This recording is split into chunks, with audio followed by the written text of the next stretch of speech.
4 years ago in 2017, we had 4,500 watt on solar installed, and we have 5 Tesla modules with a total of 20 kilowatt hours of battery storage.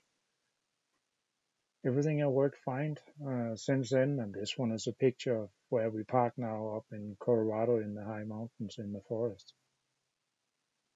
In the last 4 years, we generated over 14 megawatt of solar based on what we made on the trailer and what we made on the RV. We have, in general, reached a full charge every 90% of the days. So 1 out of 10 days, we didn't reach it. And the longest stretch we ever had without a full charge was actually 13 days. This one was really bad weather. But one thing, as you will see, reaching a full charge is not necessary with the Tesla, and the last part of it can actually take long if you actually want to reach 100% also. When you're looking at the different data for this one in here, you can see the yellow curve here. That's actually the state of charge, and if we up here it's 100 and if down here it's 0. So this one is a typical day when we use quite a lot of power in the summertime. We reach right below 70%, but we recharge within a few hours. The blue curve is the voltage on the Tesla modules, and one of the really nice things about these batteries is that they're almost linear with the state of charge, as you can see both going down and also going up. Higher loads, the gray one is our consumption in the RV. The green is how much is actually getting out of the battery. So at night, of course, where this one is a full day, when a water heater kicks in, we see a small drop and things like that one. Then we use electricity for cooking and things like that one. Same goes later in the evening and so on.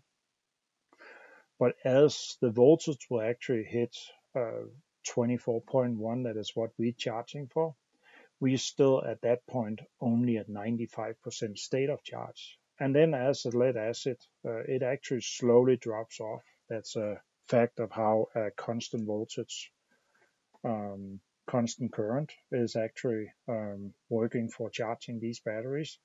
And it will take a couple of hours or more than an hour at least before we actually reach 100% state of charge. And then the charging current falls to very low in here. The orange one is the input from the solar. The green one is what goes into the batteries at this point. This one is a graph looking at the solar production over the 3 years that we have tracked very detailed data. We typically use around 10 kilowatt or so in average. In the winter, we can go a little lower if we turn off the electric water heater at that point.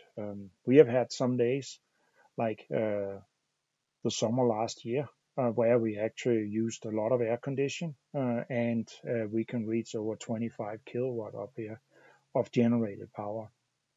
In the summertime, we also, because we have a separate battery set up in the trailer, we have been able to hook up other RVs to the 50 amp plug that we have in the trailer and basically run 2 RVs in the summertime with this solar. That is actually what happened this summer here for 2 years ago.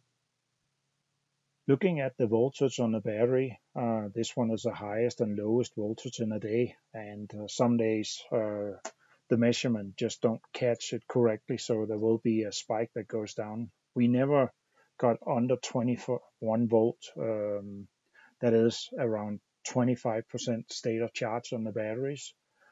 So even with no generator being used, this one is a system that will be able to completely sustain us. And most days, as you can see up here, the highest voltage of the day, we reach the full charge of the batteries in here. But there is, like this one, long periods where we actually don't reach the full charge, and that's kind of what we can have different days happening in here. One of the things that was a consequence of me being able to run on solar completely was that we actually ended up selling the generator. We managed to sell the generator with around 700 hours for $4,000. At that point, we lost 420 pounds of weight in the front of the vehicle. We bought a small portable generator. It's always nice to have a backup.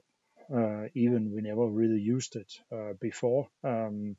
We have actually even used that generator to borrow or to other people if they didn't have one or needed it. In the same space, we also put in a 70-gallon water tank, and that now allows us to carry 155 gallons of water out when we actually go out there. The old generator took up a lot of space in the front.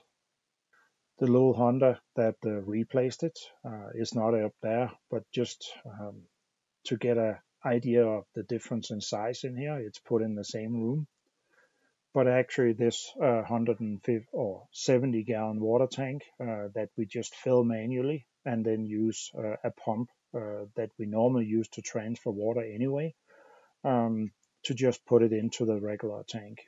With the 150 gallons we can carry, that is enough for 14 days staying out boondocking without picking up water any longer. A really nice benefit. Most of the time, we of course spend boondocking, and this one is one of the really nice things, being out in the middle of nowhere, staying typically close to off-road trails, so we can actually go places like that one out.